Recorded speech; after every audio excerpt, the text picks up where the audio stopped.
So this is some excerpts from a talk by Ajahn Chah called Right View, the Place of Coolness. Coolness.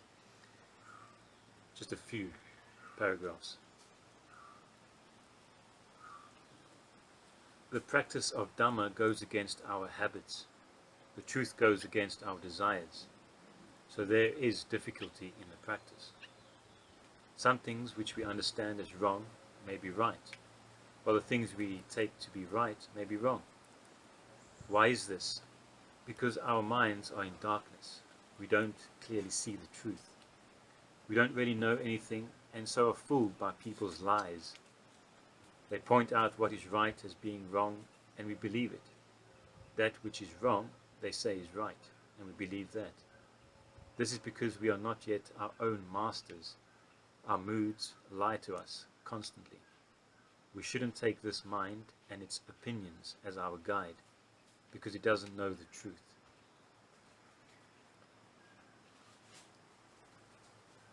That's that paragraph done? Yeah. Well, like for example, that's a very good example of how differently you can take what he just said. He said, so obviously you can't trust your moods. You don't have a criteria. You don't have a right reference point to know whether you are right and what's right and wrong is wrong, as the Buddha would say. But most people that I heard that would be parroting Ajahn Chah would use this very thing he would say to justify dismissing everything and not committing to anything because everything is not sure. But he doesn't say that clearly. He says, yeah, that's your starting point. You can't trust things until you become your master and you know right is right and wrong is wrong. Yet those same people would be saying, oh, nothing is sure, you shouldn't trust anything, that's just opinion, that's just a view, and then at the same time then develop a view that there is nothing to be attained as well. Because of course, when you're dismissing everything, there is no goal for you, there is no place that you can sort of achieve through your efforts. They would then go beyond the views and you would be the master of your own understanding. Yet the suttas, that's all they talk about. And you see Ajahn Chah, that's all he talks about. So I like that last sentence. We shouldn't take this mind and its opinions as our guide. Yeah. So you can say that, okay, so I must not hold to any views. Failing to see that that is the view you hold on to. View of, I will not commit to any view. Yeah, you should not commit to any view so that you can keep looking for the right view. But not like I will not commit to any view as a goal in itself. Remember even the chant that's done in the temples in Europe, I will not hold to fixed views. But that's a fixed view in itself, refusing to hold to fixed views. And even the Buddha said that the same to when the man said, no view pleases me. And the Buddha told him, well, surely that view is pleasing to you, the one that everything is displeasing to me. So people think they can just find a way out of views through not committing to any views, and that's quite a popular belief. And then they would quote people like Ajahn Chah saying, and you see how much misquoting there would be, because he doesn't say that. He says your starting point is you don't know right is right, wrong is wrong. That's Patujana's place. So you need to make the effort to clarify, not make the effort and not commit to anything because everything is risky and dangerous.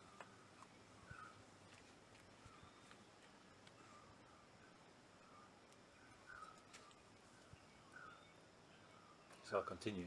Go on. Ajahn Chah. Some people don't want to listen to others at all, but this is not the way of a wise man. Yeah, okay, well let me add to that as well. Like for example, people might think, oh no, I have no problem listening to others. No, you really want to take that seriously. It's when a person, like you ask yourself, if I were to face someone else's view, like say I think what practice is, I think it's like this and you do that and whatever. Now somebody else comes and challenges that. Or not even personally challenges me, but simply has a different view.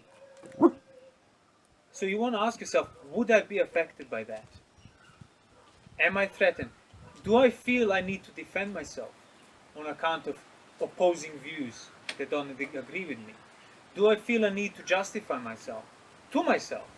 Like, yeah, I might not get into an argument with that person, but am I personally affected by the opposing view? Does it cause the doubt? Does it make unrest? Me experience unrest or similar? If the answer is yes, that's what it means. You don't want to hear others. And that's why you're not wise, and that's why you're not developing wisdom. Not because you don't go and, oh, I'll go and debate with everybody. That no, you don't learn like that. You learn by understanding right is right, wrong is wrong. But if you keep protecting whatever you got out of fear of maybe you're wrong, means you won't know wrong is wrong and right is right, because you're not committing to it. Because there's absolutely no reason to be affected by anything, let alone someone else's view, to cause emotion arise in you or anything like that. There's absolutely no justification for that.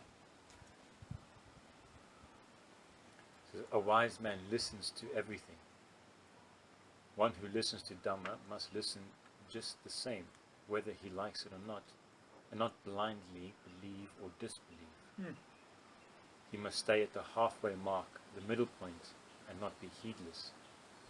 He just listens and then contemplates and sees the cause and effect for himself before he believes what he hears. So what does that mean? He listens and contemplates. He listens and he understands what that thing is saying. He understands the meaning of it. And that's exactly how he can know whether it's right or not, whether it's according to the Dhamma or not. So how can you understand the meaning of something if you never make the effort to understand it? If your efforts are about not committing to anything, not holding to any views, watching your nostrils, how can you then understand that? You can't. And that's why you don't.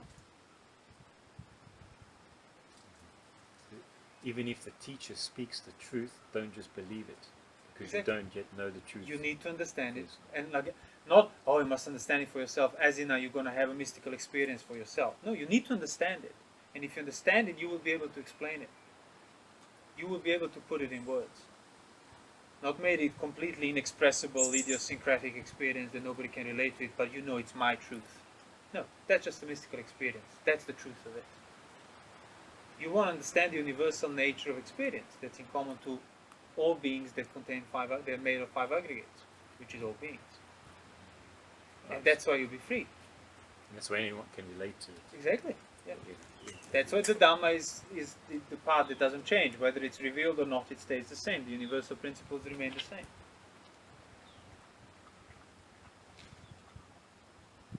But it can't be revealed to you if you're not making effort to reveal it, to discern it. It just cannot be given. It cannot occur accidentally or spontaneously. Suddenly you spontaneously develop wisdom. Because that's quite common to say, oh, I feel, I know that. Yeah, exactly. I know that I know. Yeah. I can't put it in words, but it was a real thing. Yeah, it was a real thing as such. A real mystical experience. If you can't put it in words, you haven't understood it. That's what the Buddha would say. As far as the language, as far as the designation goes, the Tathagata has understood it. So I'll continue with the Ajahn Chah passage. It says, most of us have wrong view. It's just like a maggot. A maggot lives, his living place is filthy. Its food is filthy. But they suit a maggot. If you take a stick and brush it away from its lump of dung, it struggles to crawl back in. It's the same when the teacher teaches us to see rightly. We resist it. It makes us feel uneasy. We run back to our lump of dung. Because that's where we feel at home. We're all like this. If we don't see the harmful consequences of our wrong views, then we can't leave them. The practice is difficult, so we should listen. There's nothing else to practice. Yeah, you should listen if the one that's talking to you knows what he's talking about. You shouldn't just listen to somebody appointed a teacher by the institution or tradition. Yeah, good luck with that. So you should listen, but you should also discern who you listen to. Because, yeah, I mean, you can interpret that bit in the same sense, like, when somebody comes as a layman, become a monk, sense restraint means I'm going against my will, I'm going against my environment of dung that I was used to. But the Ajahn Chah there talks about the views, not just sense restraint and renunciation, but the actual views. And that's where the difference is. How many people actually actively challenge their existential views? How many people invite on the existential doubt in order to uproot it. And not many. Many people can live a perfectly restrained life, and that's very nice. But that doesn't differentiate you from a restrained householder. Right view does. But for right view, you just being a renunciate, that's not enough. So how to challenge your views. How to challenge your views, yeah. But not like, oh, I'll just do what the teacher says, which is a common practice in Thailand. I won't read the suttas, I won't think for myself, I just do what Ajahn tells me to do. Even if that Ajahn is an Arahant himself, that's not enough for you to become one. You can't just do what he tells you to do. And that's what it said in before we spoke about it. Don't just accept it at its face value, even if it's your own teacher. Yeah, there's the other paragraph. So you should listen if you have a good faith based on your own discernment that what you are listening to is correct. Then yeah, you should listen and make the effort to do it.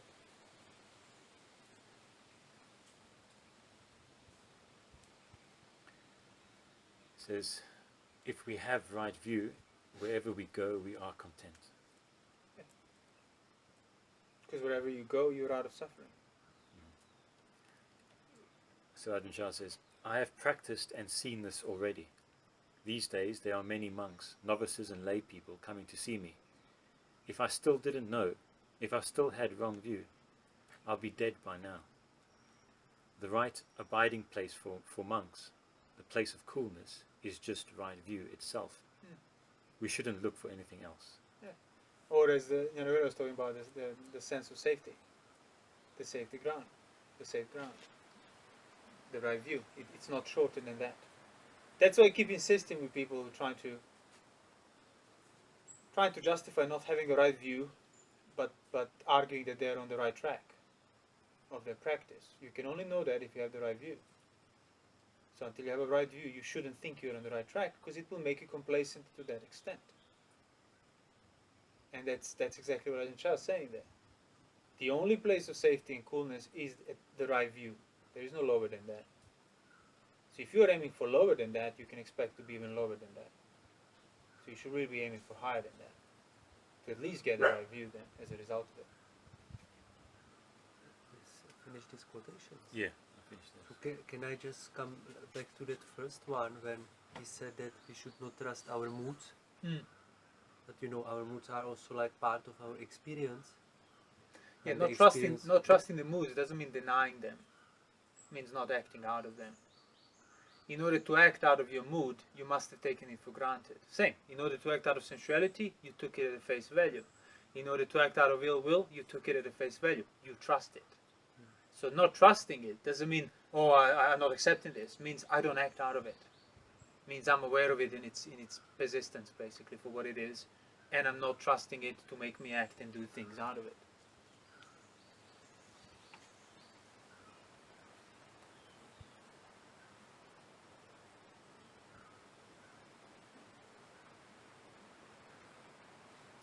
And that's how another thing that people keep quoting on Ajahn Chah, everything is teaching us. That's how everything teaches you. Because of your attitude in regard to everything. Not because everything is actually teaching you. Yes.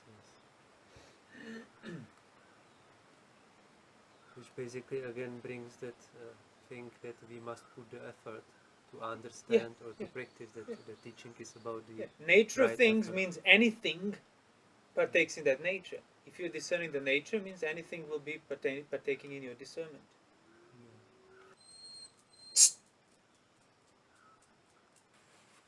When you say like if you don't have right view, you don't know. But this can actually put everyone who has no right view in the position of like, I don't know. So, and then he can be, or that person can be like, not confident actually to express anything, to do anything, and just trying to follow someone, because he would always say, I don't know, I still don't have right view. Who am I but to say following this and someone, that person would be fully aware that I have no right view. So following someone on account of me not having a right view has nothing to do with me not having the right view or having the right view. In other words, they would not be justified in following someone. It wouldn't make them follow someone. Yeah, but what I mean is more like, then there can be a person who is just claiming, yes, I have right view, and all these unconfidential people who don't have right view would just go and follow him. Yeah, but that's because they don't have the right view. Yes, that's exactly. But that's not what I'm saying. That's Aha, not what this so- is saying either. That's just quite the opposite. Someone else's right view doesn't do anything for you. That's even what the first quote said. Yeah. Even if it's your own teacher, as in somebody who does know what he's talking about, you must investigate that. Don't just follow it, don't just take it. But the person who is like following the teaching of the Buddha, he has basically right view. No, Sotapanna has the right view. Yeah, but you have also this Lokiya right view, this ordinary right view. Yeah, Even but if that's, you are not Arya, so you actually but that's know not the some- right view. It's a right view, but No, ordinary it's a one. mundane, the right view. Yeah, mundane I'm right talking view. about Sotapanna, freedom from suffering. Mundane Yes. right view doesn't free from suffering. But it's still kind of a right view. Well, no, it's a right basis for the right view of the right view that matters is the Sotapanna's right I view. see. Obviously, it doesn't mean that lay right view doesn't matter. It means you can't have Sotapanna's right view without the mundane right view. But mundane right view, you're still a Putujana. And the sense of safety starts with Sotapanna, Yes. not with Putujana. So mundane right view is not the sense of safety. Okay, so we are speaking about this Arya right view, not the Yeah, ordinary. yeah. Okay. That's what I said there. And also, we can speak about the mundane right view, and you realize most monks don't even have it. Not even mundane right view. Despite being in robes for 40, 50 years. You think so? Oh, most certainly. Because if you start thinking about the mundane right view, you realize it's already quite an accomplishment in undoing lots of wrong views. It's quite a lot of self-transparency developed through mundane right view. Yes. Recognition of the nature of things through mundane right view. And when you hear the other people, monks, whatever, speaking, you realize they don't even have that basic recognition of those views. Yes.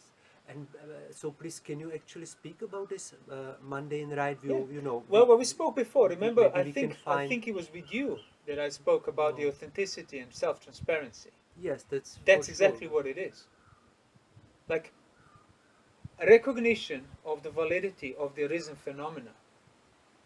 There is given, there is good, there is bad, there is mother, there is father, there is the fact that I don't know something. Yes. There is next life, there is this life. Again, all these things is basically a recognition of the state of mind as it is, not coming out of a view that you have preconceived. As in, there is rebirth because I believe in it, Yes. not because I see it. Or there is no rebirth because I don't believe in it, not because I see it. Mhm. But you recognize it, I don't know.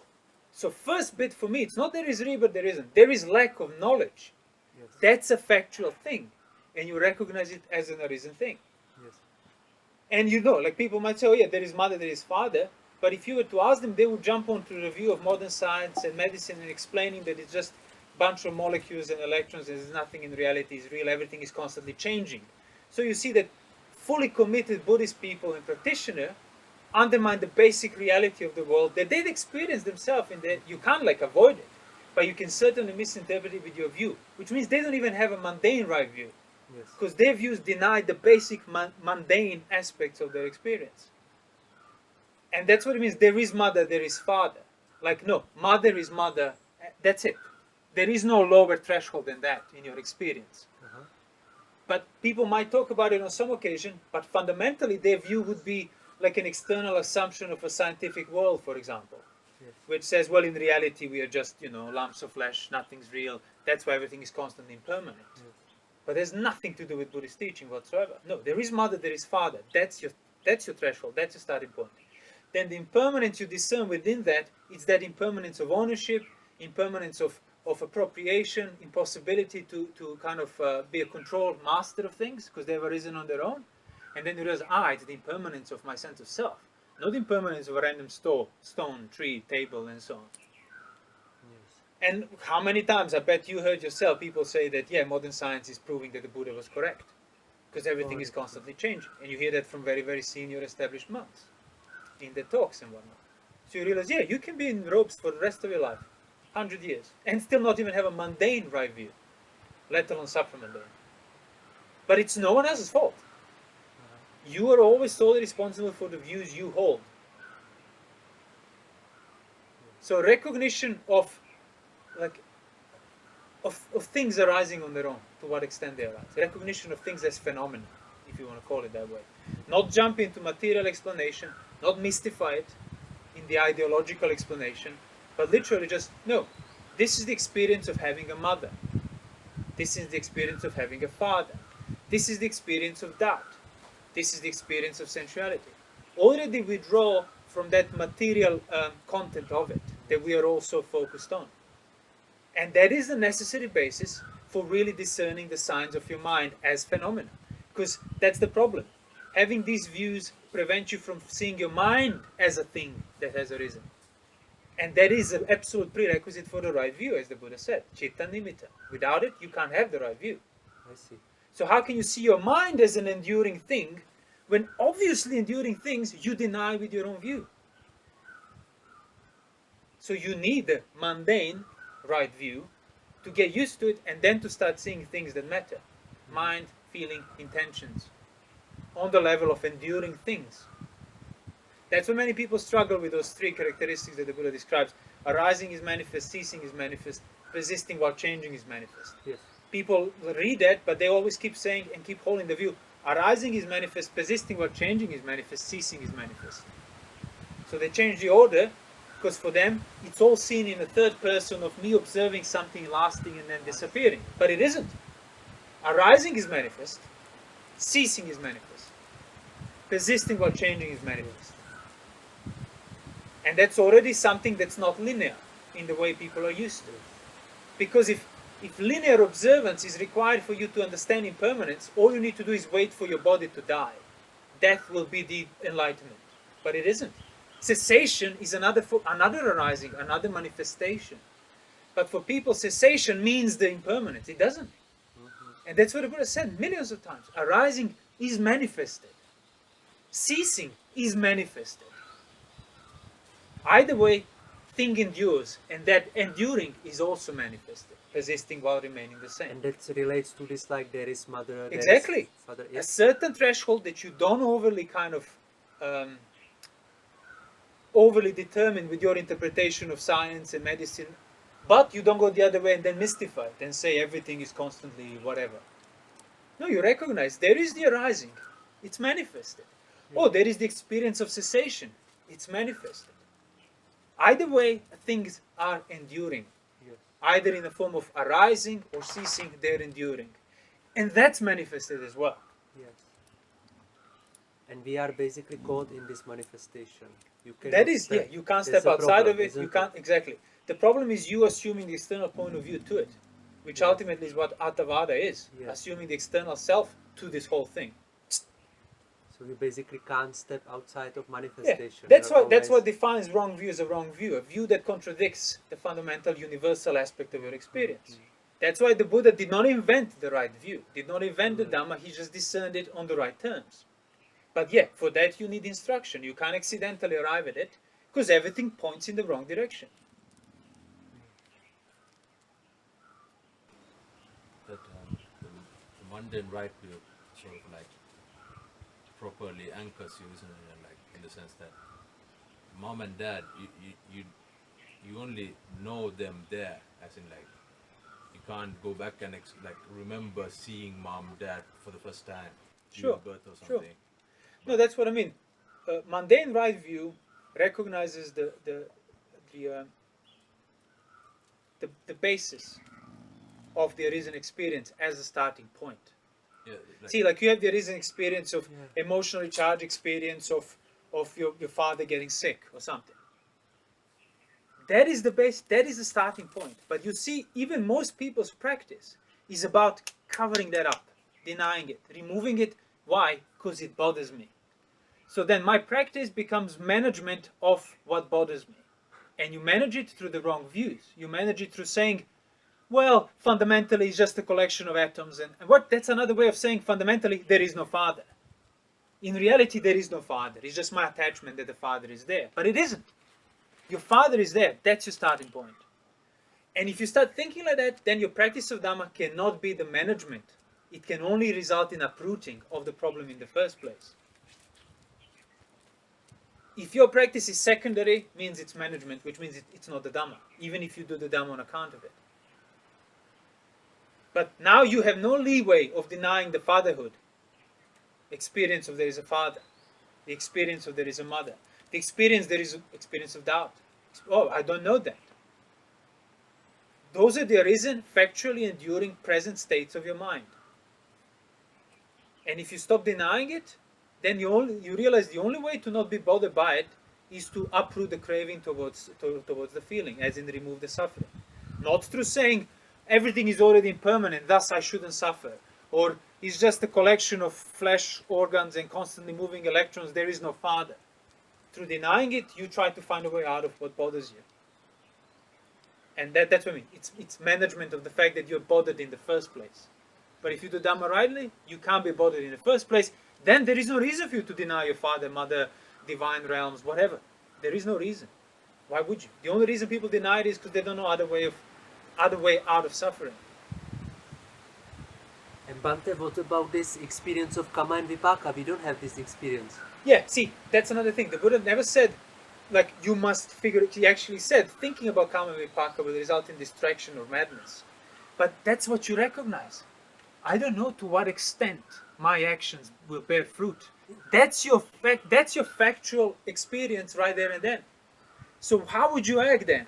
If you're not dismissing karma, or if you don't have like a perfectly cut kind of template of how karma works, you realize, oh crap, I don't know.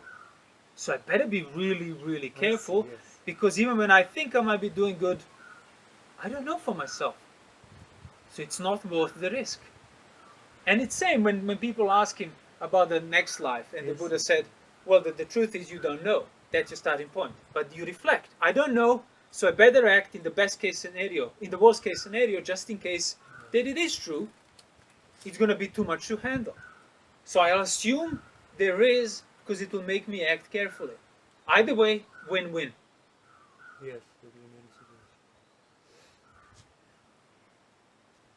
And also it's basically win-win situation because you are preparing the ground for a rising of this Absolutely. supramundane. Absolutely, right yeah. view. Absolutely. Because without that mundane, you No, cannot. the only reason people make don't have anything. the even mundane right view Yeah. is because they haven't taken up responsibility for their own existence. Yes. Like, as I said, you can be a perfectly restrained monk for 60 years and still have not taken responsibility for your existence. Now you have tradition doing the responsibility for you, Vinaya doing the responsibility for you, form doing the responsibility for you.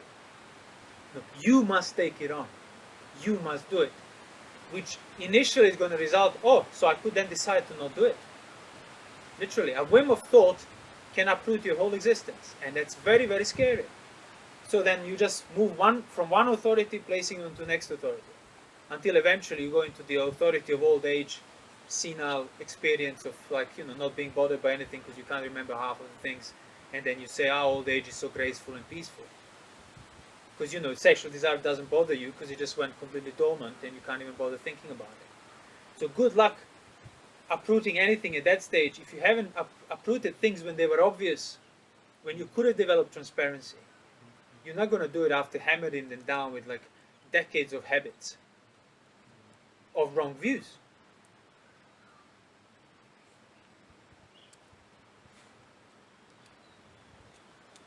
What do you think is the balance between we have to obviously face doubts because we don't know certain things. What's the difference between like getting kind of strewn around by those doubts and you kind of just start going the other way versus using your doubt in a way that can be useful? Well, the difference is whether you're aware of the presently enduring nature of the doubt. Like you doubt the content of something, but you can't doubt the experience of doubt being present. So the best way to withdraw yourself from any involvement with content of your experience is the doubt. That's why Satri's being in nothingness starts. Basically, being becomes revealed when you put yourself in question. You start questioning your own existence, that's it. That's how you arrive at your own existence. Through questioning it. Not like academically, genuinely. I am, but I could have not been. Immediately withdraws you from the entire content.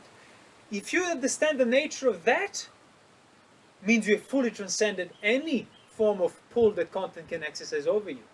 Because you can doubt this, you can doubt that, but you can't doubt the experience of the present. There isn't doubt in regard to this content. And that's exactly what the Buddha said. The best of the worst of the wrong views is that one. It could have been, it could have not been for me, it will not be. Literally withdrawn from any content, any possibility of the content. And if you will let go of that, that's arahantship. But for that you will need the right view.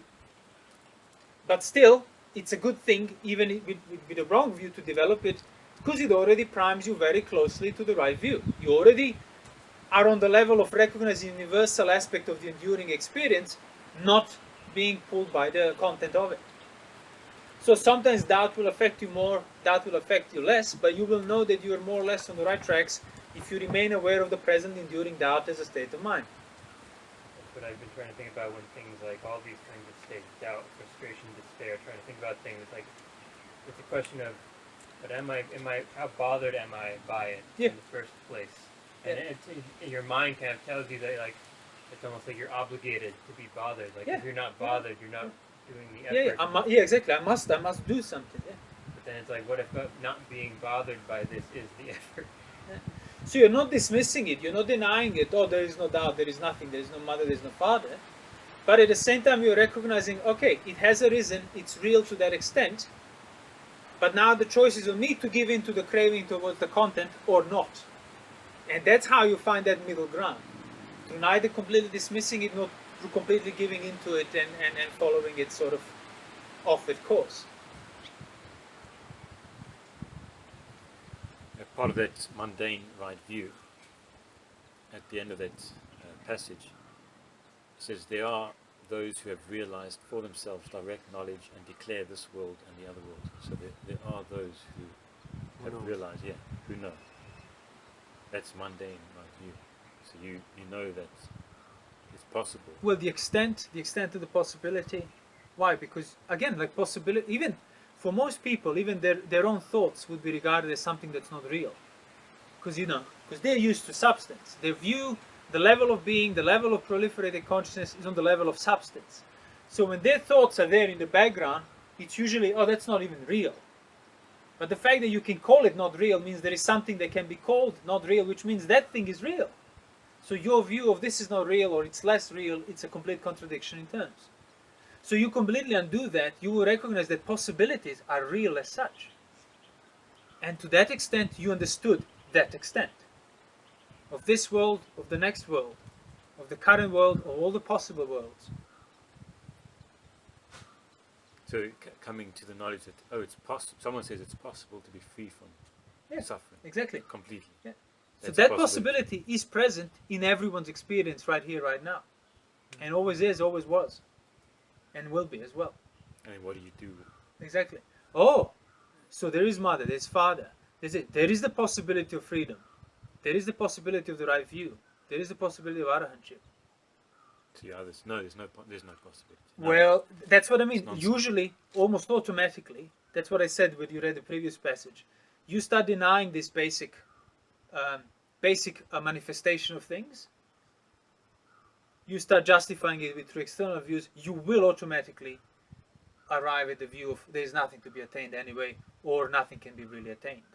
Because I heard monks, many different monks, different seniorities, whatever, just openly say those things on Dhamma seat. No, don't worry about. So there's just more attachment. There's nothing to be attained. The more you practice, the less you know. Well, maybe your practice makes you more ignorant, but not what the Buddha was teaching. Not what Ajahn Chah was teaching, for Christ's sake. But you read his passage, it's quite clear. Yeah, don't take it for granted. Don't dismiss it. Understand it. And then you'll know it. At least to that extent. Then you take it further. If it's not sufficient. But, okay, nothing can be trusted. Oh, okay, I don't trust anything. That's my view now. That's what pleases me. And, what sort of... No, there's nothing to be attained anyway. That's it. That's what I mean. Naturally, through denial of that, naturally you're going to deny everything. And you won't even feel responsible for not becoming a Sotapanna. And do you think there is a connection maybe between the two? Oh, it's too hard to do it. Let me dismiss it. Don't feel obliged to do it. You're like sour grapes. Yeah. Yet even the Ajahn Chah himself said, if you don't have the right view within the first 5 years, you're wasting your time. Oh, but no, there's nothing to be attained. But I follow Ajahn Chah. But there's nothing to be attained. There's no Sotapatti, nothing. But I also follow the Buddha, and I'm a Buddhist monk. But again, there's nothing to be attained.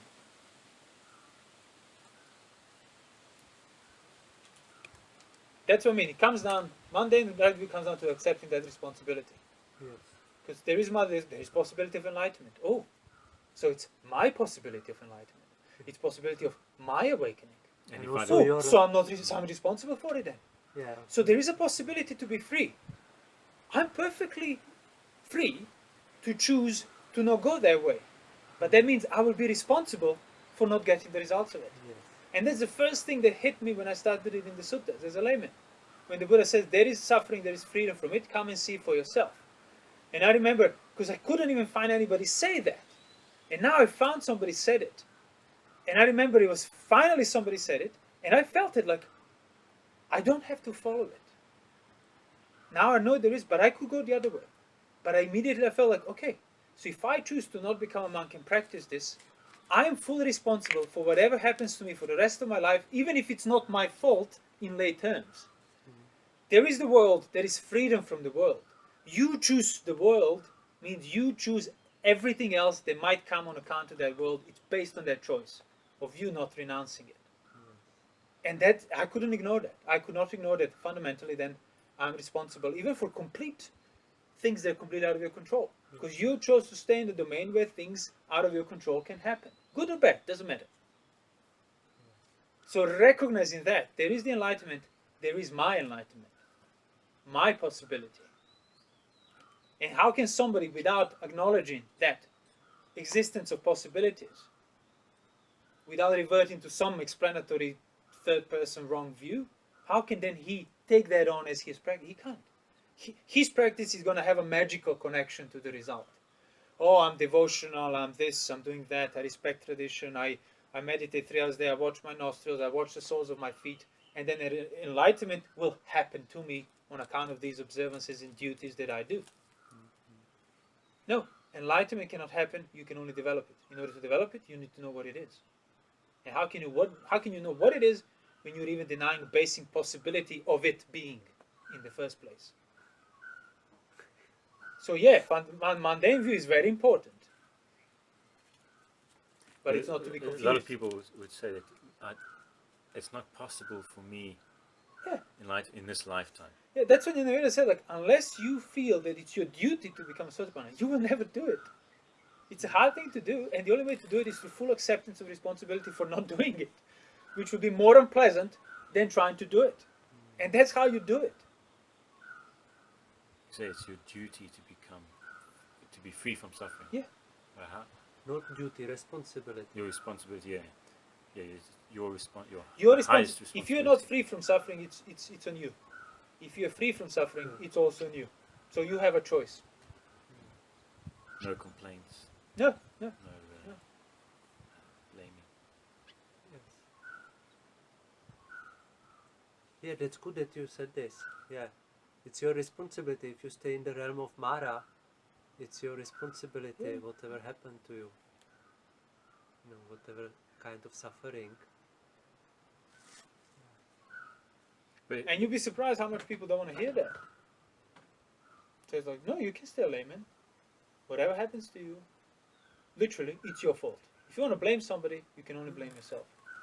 If you want to blame somebody for enlightenment, you can only blame yourself. And many people don't even want to admit that because it's too unpleasant. It is. And that's exactly admit there is my action, there are results of my action. My responsibility, my results. But To the extent of infinity, who knows? That domain. It just goes, who knows? I have no idea, which means it's not worth the risk then, isn't it? some people say that I cannot become arahant in this lifetime because of my karma, Yeah. my past, well, Yeah. Nirvaka karma. I know. People say that because they talk about karma factually. Like that would only work if you genuinely develop your mind to the extent of seeing your past actions. Like if I ask you, if I come and slap you in the face because yesterday you came and you stole my, I don't know, my property, you say, okay, well, I deserved it. Why? Because you have a memory of it. If you've done something 10 years ago and somebody reminds you of it, you still say, okay, yeah, I've done that. But now people try to sort of use karma as an excuse for not doing anything, not having memory of it as well. So I don't remember what I've done, but I choose that lack of memory to be my excuse for not doing something now that I'm fully aware of I can do. So I'm saying it wouldn't work even if you were to have a memory of it, let alone when you don't have a memory of it. Because if that's your karma from before, it's the same karma from yesterday. As in, what you done yesterday is your karma. What you done 10 years ago is your karma. So why stop then? Oh, maybe there are things that I've done 10 lifetimes ago and they will be as much as mine as what I've done yesterday is mine. And that's exactly the point. There will be. Nobody, they can't be anyone else's. But you choose to draw this invisible line where your memory is, oh, I don't remember, not my problem. No, you won't actually go the other way. I don't remember, thus it's a big problem. Like things I don't remember in this life that I can, end up paying price of, somebody reminds me of, are a problem. Imagine things that you don't remember from previous lives. How much of a problem they would be. So instead of using the lack of memory for kind of not feeling responsible, it should be the other way. Lack of memory should make you responsible for everything, even if you have no memory of what it is. But that's very unpleasant for the mind that wants to deny it. That's not giving up the view of denying it. Because you would feel responsible for something you've done. Like, oh, today I do this because 10 years ago I started, developing certain habit. But you can't deny responsibility for it because you still have a memory of it. But you deny responsibility because, maybe you can't practice properly because of your previous karma. Your previous karma. Your previous action. Yeah. So you yourself are responsible for you yourself not being able to practice today. That responsibility, whether it's from 10 years ago or 10 lifetimes ago, doesn't matter. It's yours as much as always will be. So I can't become an arahant because of my previous karma means I can't become an arahant because I can't become an arahant. That's the reason in itself. And that is the reason. But by kind of creating the loop of all karma memory, you kind of obscure your responsibility for it. Yeah, and I think it's probably also connected with what you said before with these observances. That the person is following some kind of observances, some kind of practice without a result. Yeah. I mean, this kind of results. So then he would end up with this kind of excuse, Because he was maybe meditating, he's been meditating 20, 30 years. So they would end up an excuse that relieves them of responsibility. Yes. Not the excuse of, wait a minute, maybe I've been doing it wrong. Oh no, I couldn't have been doing it wrong because that would mean my efforts were wasted, but that's too unpleasant to admit. So instead I'll just dismiss it. Yeah. I'll just say, well, no, I'm doing everything right. But I can't get to it because of something in the past. They have no memory of it. So something they have no memory of it means it doesn't exist for you. Yet that which doesn't exist for you, you have no knowledge of, no memory, no perception of it, you use as a presently perceived reason for your failure. I mean, you see how wrong that is. At a deeply rooted act of self-deception. It's really interesting what you are saying, because just recently I heard about one well-known teacher who would openly admit he is Putujana and he can't in this life because of this previous karma achieve anything. Right. But he is a well-known teacher and he can teach others still to So how does that practice. So here I am. They can by his advices because they are not bothered by that bad karma he has. Sure. So Because his advice is obviously on the level of mechanical instruction that anybody can do or not. But that's if you have a view that that's what Dhamma practice is, then anybody can be the teacher. But that's not what the Dhamma is, isn't it? Because as we explained, the mundane view requires you to take on responsibility, which cannot be done mechanically. Yes. Like you can go through the same motions as I do, but your attitude is attitude of not accepting responsibility. So I can give you verbatim instruction, it won't work, because your attitude doesn't work, which means there's no Dhamma there. So you going through these motions is going through the literal motions without the Dhamma. And that's what Sila Paramasa means. It doesn't mean the rituals and rites and whatnot, so things that are obviously ridiculous when it comes to practice. It means virtue, Sila, and duty, sense of duty. So it's my duty to sit cross-legged and meditate as a monk. Yeah, but why you do it? To what extent does it help you? Do you understand why you're doing it? No, I'm just doing it. It's my duty to do this, and my virtue is also my duty. And that's a fetter. Yes. So how can you abandon that fetter without abandoning your virtue, without abandoning your efforts? And that's what differentiates it. See, if it's a duty, means you bypass responsibility at least a little bit. You know, I'm a judge. It's my duty to pass a judgment onto you. As in, I'm not responsible for sending you to jail. It's like, well, you chose to be the judge, which is the one who sends people to jail. So you introduce the proxy to cover up the fact that you are the one condemning people to die or not. Oh, but it's my duty. Why is it? Well, because I need a job. Why do you need a job? Because I have a family. Why do you have a family? Because you had sex with your wife. Was that also your duty? It wasn't. So you done things you wanted to do, and now you're refusing to accept responsibility for it. I have to work. Yes, because you have 6 children. Genuinely, it would be your duty if somebody forced those children on you and you had to look out. Even then, it wouldn't be your duty. You would be responsible, or rather, you would be free to accept it or not. And that's that scary bit. Literally, no matter which way your life went, what you invested in it. Yes. One morning you can wake up and decide to just and leave all. Yes, it's your responsibility. And having that edge present all the time freaks people out. Because the mind is undeveloped, the mind is unrestrained, the mind has no basis of virtue and self-control. So just a sight of the edge makes the mind It's probably run in terror.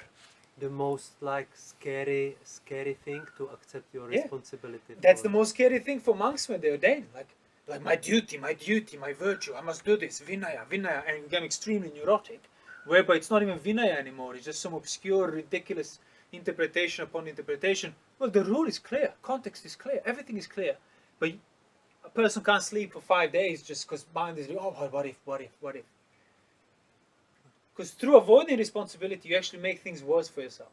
Yes. They can overwhelm you, Yes. and whenever circumstances present themselves in that way.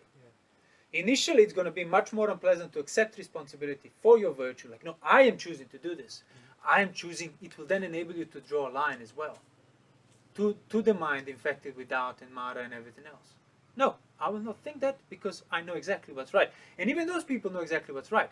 But because they're projected in this third-person view of duty, something that must be done that's nothing to do with me, then they also keep needing the third person's confirmation and affirmation of what they're doing to be right. Yes.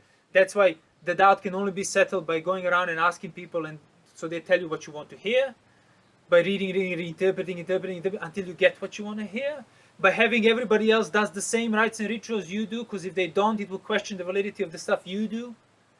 Everything is out there, nothing is in me, nothing is my responsibility. That's why those people would generally be upset, existentially threatened, if you wear your sabong differently. Or here we wear flip-flops, he doesn't wear flip-flops. Mind already panic. Because there is a different way about this, which means it's not a duty then, the way I took it to be. Yeah. No, in this tradition we wear our robe like this and we put our cups down like this. Okay, well, I'm part of this tradition and I put my cup like this. That's it.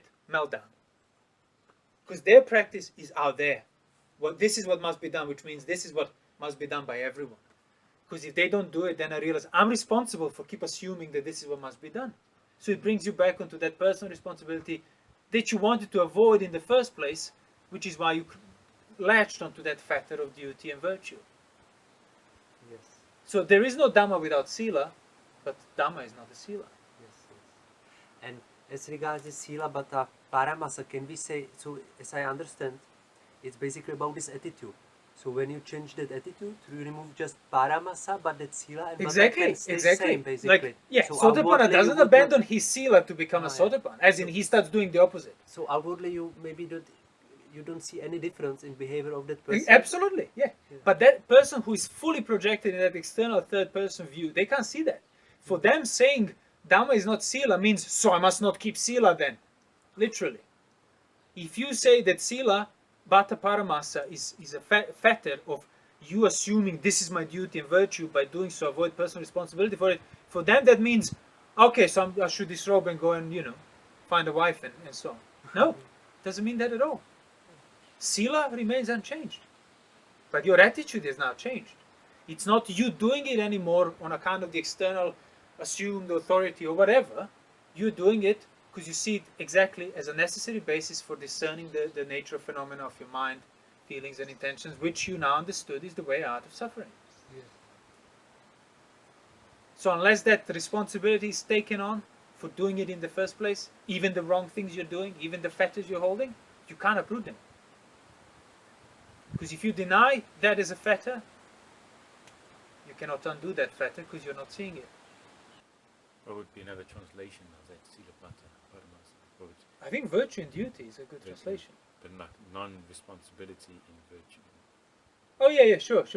Or I mean casting off your responsibility. Right, that would right, be- yeah. Well, virtue, duty as a basis of you avoiding responsibility for virtue and duty. But sila can be also like a behavior. That's a one meaning of the Yeah, word okay, sila. yeah, behavior, sure. Because you can have also micha sila. Yeah, And maybe also we can say like that vichikicha, that can be also about responsibility, that you are basically casting off your responsibility for right view. well, fundamentally, yeah, all of the hindrances are taken. Same sensuality, ill will. And now came actually a question, so we have that third fetter, sakaya ditti, but seems that basically craving and this craving, hate and that craving is still present even in that person with Yeah, Sakaya Ditti is on that level of, it's on Attavada. It's on the level of their view. So what frees you? What is that freedom of Well, breaking through this sakaya Well, ditti? knowing, like, for understanding what your Attavada is, frees you from Attavada. But you can still have craving for these 5 aggregates? Or Well, can- yeah, but to what extent, you will only know when you're free from Attavada. Putujana can't get accurate representation of what craving is present in Sotapanna without becoming a Sotapanna. That's important thing to keep in mind. Like, because people's minds are used to having it all laid out. Oh, this is what Arhat is. This is what Sotapanna is. Okay, and no. If you truly understand what it is, you'll be at least a Sotapanna. Yes. So that criteria must not be compromised, because otherwise you'll end up thinking you understood what Arahant is without being one, which means there is no understanding of it. So in order to understand Attavada, in order to free yourself from Attavada, you need to understand what Attavada is. And what Attavada is what I described it to be. And even even commentaries, because Pali is clear what it is. It's assuming an external, so to speak, Yeah. assuming the sense of self externally, as in, so you can describe to yourself, based my experience as a whole, call it 5 aggregates, call it whatever you want. If something is external to it, how could I even think of that? How could I think of something external to my thinking? That's a complete contradiction in terms. Yet, if you start looking at your vague sense of self that you have, ambiguous, it kind of has that property. It's completely independent of everything that's happening to it, which means it's not independent.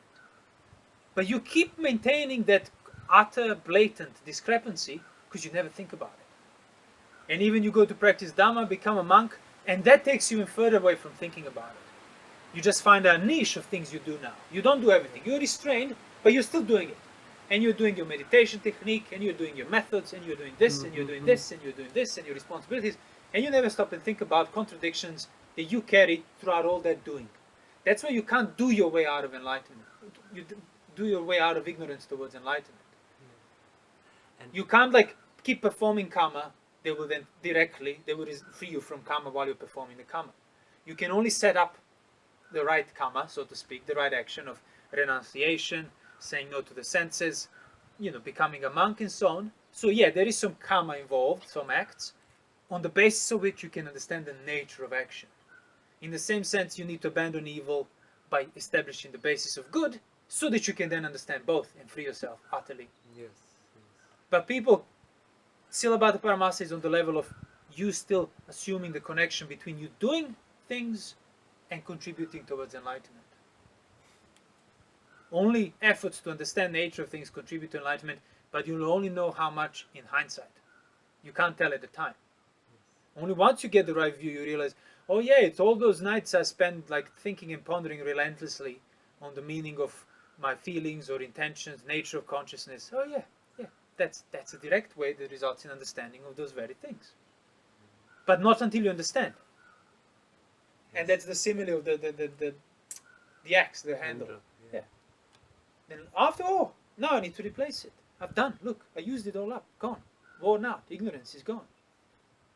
But people, well, they have difficulty accepting that because it makes things much more overwhelming. Because first you accept responsibility for it. You accept responsibility for not being a Sotapanna, which is also equally unpleasant. Then the whole confusion over, so what do I do then? And then it's hard to give up the view of, well, more like hard to give up the dependence on having something to do. If you have nothing to do, you basically you get crushed with that nothing to do. So I must do something. And that's what I was saying to you this morning, wasn't I? On the way back from Pinnapat. Like for many monks, worldly doing gets replaced with what monks do. But it's equally the same principle, the same thing, the same existential attitude. I do this. Because if I don't do anything, I'm going to start sinking. Literally. Because it's so difficult to do nothing, basically. Yeah. Like even when those people try to do external. nothing, the attitude will try to make it into something. Yeah. Like me doing nothing now becomes your forceful doing. Yeah, you need some external thing which would like confirm that you are not just a loser, but you are doing something. Yeah. Well, no, like, yeah, okay, you know, maybe I don't have the right view, but I've been practicing for 15 years, so surely, no, I refuse to accept that might have been for wasteful. No, it surely counts to something. But maybe it was not wasted. Maybe it just. But how will you know that? A bit more and a little bit more. So 15 years now, a little bit more. But if you're honest to yourself, you realize, well, would I know how will a little bit more help me? No. So I'm just hoping for magic to happen after the next step, to win the lottery, to get the right view. It's on the same level, magical thinking. I don't know how what I've been doing relates to getting the right understanding, because all I've been doing is doing of different kind. I went to this teacher who told me to do that. I went to another teacher, he told me to do this. Then I was doing this. I'm doing everything now. I got my own way of doing things, all on the level of depending on something to do.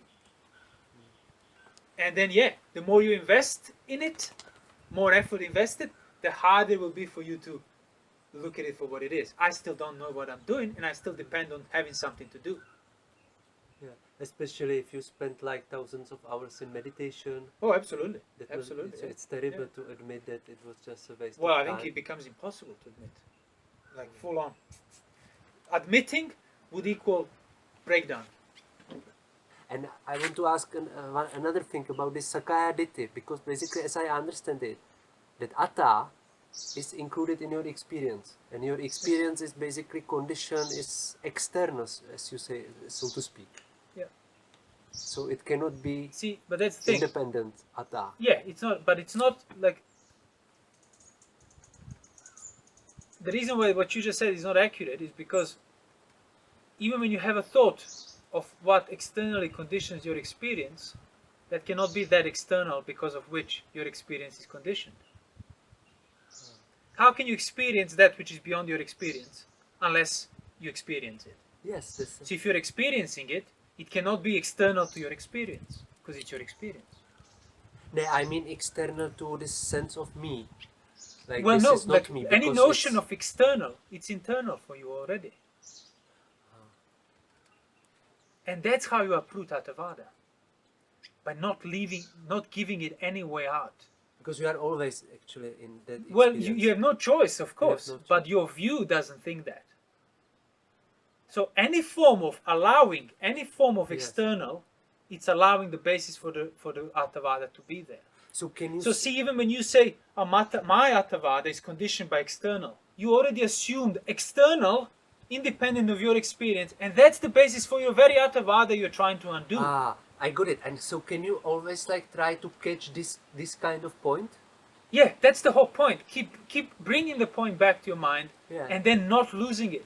The point that no matter what sense of self yourself might be, lofty, far, internal, external, it's all within the aggregates. And when you think it's all within, it's not external, that thought of that Yes. external is already within it. That's the thing. So you stop providing basis for it, because it needs constant nutriment. You remove the basis, then the nature of it will become apparent after a period of time. So you just repeat basically the same kind of process to like to The more, catch yeah, this. what's going to Yes. happen is you start repeating it, it's going to all make sense in the beginning, but then you start doubting it, then you will have to find a way of getting back to it through that doubt. And keep because each time you start doubting, it means you're reaching to a new level of it. Yeah. Initially, a new idea, you're so inspired, everything makes sense. Yeah. You've been doing it, then that inspiration runs away, and then you just start doubting it. You don't see. And that's where you have to keep pushing forward. Yeah. But the whole point is, develop the theme that doesn't provide the basis for any notion of external in Yes. regard to your experience as a whole. yes. So that's what I mean. It's not like there is no external. There is external, which is experienced by you, which means that external is fundamentally internal. Very good. Because I realized one thing, that you cannot make any kind like a progress if you try to catch these panchakhandas, these five aggregates, as that external. No. And the You know, fact like that you looking keep at it assuming and that you watching. could means you keep allowing possibility of external. And that in itself is already wrong. Yeah. Because I was like trying to watch these panchakhandas, like that matter and other things, that they are maybe impermanent, whatever. But you can't move further because you are always like watching something. Well, your watching Like of on the screen, Panchakhanda is yes. within Panchakhanda. Exactly. Yeah. So assuming any form of out of it is the basis for Attavada. So you can't anyway. So you escape. can't like, I will stop Attavada, but what I can do is stop maintaining this obvious contradiction of assuming external through these little unquestioned attitudes and habits and I thoughts. You undo that to the sufficient extent necessary, there will be no room for Attavada. And then you realize, there is a self. And that's another thing when people say there's no self. There's no self. Uh-huh. No, there is self. It's not yours. But that thing which is self is there. What is that thing? It's Panchakhanda. That's what the Buddha said. But people don't even arrive at it because their whole practice, there is no self. So there is the external view of my aggregates already, modern science, whatnot. And then I just extended even further with another layer of wrong view saying there is no self. That's what the Buddha said. Yes. So you just deny your denial even further. Yeah. Yet all of it is assumed external to you, which means you're through and through Attavada. So first you need to admit it, that there is that sense of self, and then stop putting it external to the experience as a whole, but see it within it. Change the order. That's all you need to do. Not discover new things, just cease perverting them, perverting the order, cease messing them up. That's where a person who would understand the Buddha for the first time would say, oh, it's like putting the second first and the first second. The Tathagata cleared it out. It's like what was upside down, now it's proper. Yeah. You can take that in poetic sense, you can take it in a very literal sense, which is exactly what it is. Oh yeah, sense of self, the world, it's actually sense within the world. Inconceivable to be outside. Now anybody can, oh yeah, I get that. Yeah, great. Now develop that theme day and night. Don't abandon it. Doesn't matter what you're going through in your life, don't abandon the theme that your sense of self can never be external in regard to your thought of external as well. I see. And then you will be sort of literally sucking out the oxygen that's necessary for that sense of self to keep enduring in that external manner. Mm-hmm. There is no basis for it, it cannot be maintained. Mm-hmm. So there's nothing mystical about it, but there is nothing scientific about it either, because science is already the wrong view. So you need to have instruction, okay, this is what I need to look for, and then you need to start discerning it in your own experience. Because if I tell you this, and now you go and make a mantra out of it, and just mechanically repeat things that I told you, you're not going to do anything. And again, it's not incidental that all these people that misquote Ajahn Chah are also people who praise Buddha meditation, where you're just repeating Buddha rhythmically, and that results in samadhi. Yeah. It's good luck with that it's samadhi. quite amazing. I can't figure out how you came to these conclusions by yourself, just reading suttas, because I'm also reading them, but I can't see these things. Well, I've never been avoiding my responsibility from the beginning. So that's where what you read in the suttas start to apply much more accurately. Yeah. It's less pleasant, but that's not optional. There's no other way like you can do by avoiding this. You can suffer to different account on account of it, but it's the same thing that needs to be done. And people who suffer on different account are people who, like, you know, have been developed sort of, like, have proper samadhi, proper virtue, then you suffer less on account of the same thing. If your starting point, even as a layman, is right there without sufficient proper samadhi or sufficient proper virtue, you will suffer much more. But nevertheless, either way, the point is to arrive at it. So, yeah, you can read all you want. Like, for goodness sake, I mean, people get into Nyanavera and completely misquote it and misrepresent it. Not out of malice, out of complete misunderstanding, no idea what he's talking about. Yet they dedicate life to the teaching of Nyanavera. And then you hear the views, and it's quite shocking how they're able to maintain such contradiction. Yes. Because he could not have been more blunt and more clear in many other ways. But even that won't make any difference if there is not even a mundane acceptance of responsibility and transparency in regard to your own intentions and actions. And that doesn't mean just, yes, I'm responsible. That means that, no, I must feel this. I must feel this existential anxiety on account of responsibility for things that I don't even have a memory of. And it's a very unpleasant state to begin with. And when you start accepting it, then you realize practice of Dhamma at first is not optional. Secondly, it's not up to anyone else or any external pattern, form, method, institution. It's upon me being free from craving or not free from craving. That's it. And that's also how you realize the practice of Dhamma doesn't manage your suffering. It uproots it altogether. You don't suffer in the first place, thus there's nothing to manage. Thus, you're free from any burden, any duty, anything you must do. Why? No reason to do anything anymore. But you want to arrive to that through blindly adhering to the dependence on needing something to do, which prevents you from admitting that you're responsible for that. Oh, I don't hold to fixed views. That's your fixed view. You must not trust anything, so you shouldn't trust even that statement. Does Sotapanna have suffering? From Arahant's point of view, yes. From Putujana's point of view, no. Knowing the way out of suffering means you can't suffer. And that's what Sotapanna is. He knows the way out of suffering. So if Putujana doesn't take that as a criteria, he will then think that he knows what Sotapanna is, to what extent, while still being a Putujana. And that's a contradiction in terms. Yeah. The only way to know Sotapanna is to become one, as I said. And what is that suffering which, from the point of Arahat, is in Sotapanna? Symptoms of the illness that are left while illness has been cured. So, nuisance. Nuisance. Nuisance. That's what it is. Say you're dying of cancer. Yeah. And, you know, your joints ache, your lymph nodes are swollen, everything hurts, everything is unpleasant. But really, you mentally suffer on account of you're dying of cancer. And now, I come and I cure your cancer. But your joints still hurt. You still don't have hair. Your lymph nodes are still swollen. But you know you're free from cancer. You'd be quite joyous, actually. You wouldn't mind any of this discomfort. But, yeah, from the point of view of somebody who is free from even those residual symptoms, yeah, you can say that is some sort of suffering. But not from the point of view of somebody who is still in sheer terror of dying of cancer. He's not even bothered by his symptoms. He's only bothered is the fact that he's dying of cancer. So you approve that, then symptoms won't bother you even more.